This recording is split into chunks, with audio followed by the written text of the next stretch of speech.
Good afternoon, judges, my seniors and my colleagues.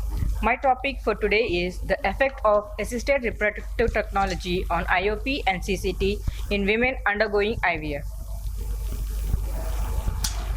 We do not have any financial disclosure, and ethical committee has given its approval and consent is taken in the patient's language. Introduction.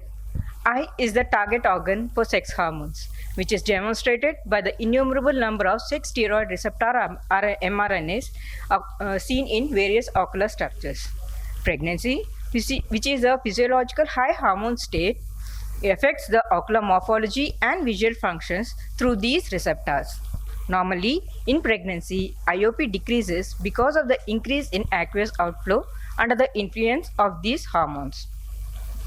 Coming to artificial reproductive technology, it mainly addresses infertility, which includes IVF, ICSI, IUI, and IFT. The first step in ART is ovulation induction, which is done with a gamut of drugs, namely OC pills, GnRS analogs, gonadotropins, estrogens, which are given from day 1 to day 5 of the cycle, and injection HMG is given from day 6 to day 10, and injection HCG is given on day 12, and ovulation is checked on day 14. Administration of hormones exogenously as in ART influences the ocular morphology and visual functions, which are similar to those seen in pregnancy. Albeit, more and more women are undergoing ART because of the easy accessibility and success rate. So, it's important to know the effect of these drugs on IOP and CCT. The aim of my study is to know the effect of drugs used in ART on intraocular pressure and central corneal thickness in women undergoing IVF at a tertiary care center, a prospective cohort study.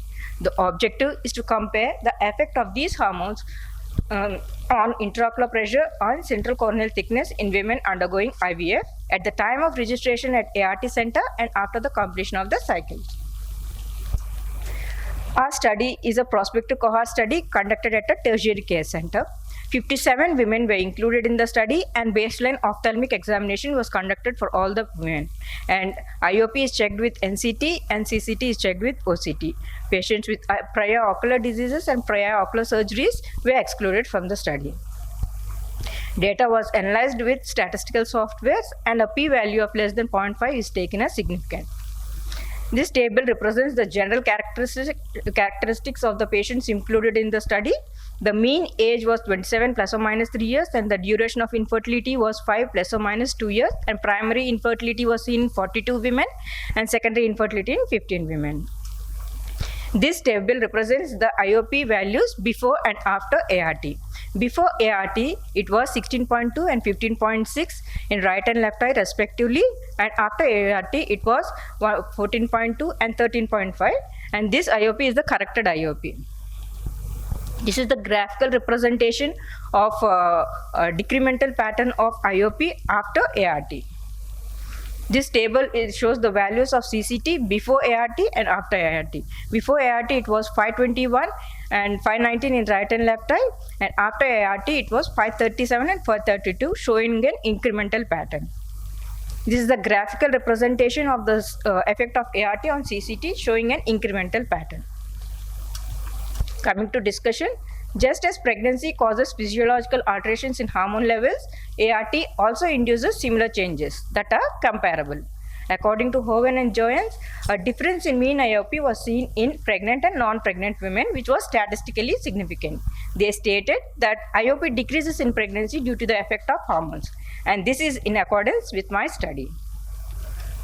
According to Park et al., who followed 24 pregnant women, they observed that the central corneal thickness was increased around 2nd and 3rd trimester, which resolved after delivery.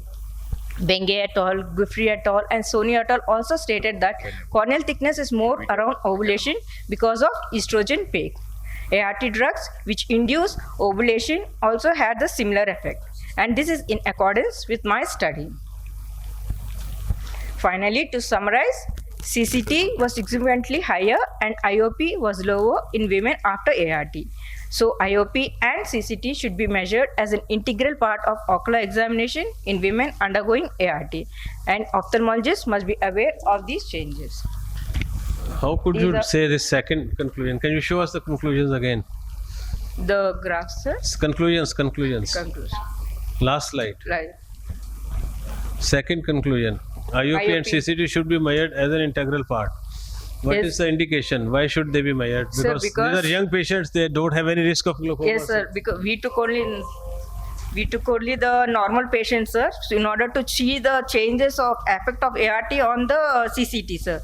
CCT was around about 15 to 20 microns was increased, sir, after the ART use. No, sir. but how could you conclude this? Because these are normal physiological variations that will happen. They are of no clinical significance. Yes, sir, but even in pregnancy also it is occurring. Even with No, that's okay. We take that. But why you have recommended that it should be an integral part of the ophthalmic examination undergoing? because they are bringing about changes in IOP and CCT. So what? They're Because physiological. if the these changes are patient, if at physiological. all the patient is No, like you are not you- doing it in normal pregnancy, no? we don't do it We in are not normal. doing it in Only in so the why because in nowadays ART? IVS has been increasing It's like not anything. different. No, sir. it's not different from pregnancy. Had it been different, then maybe this becomes an essential part. But once this is It's not my just different- observation, sir. this is an observation, but it Yes, should sir.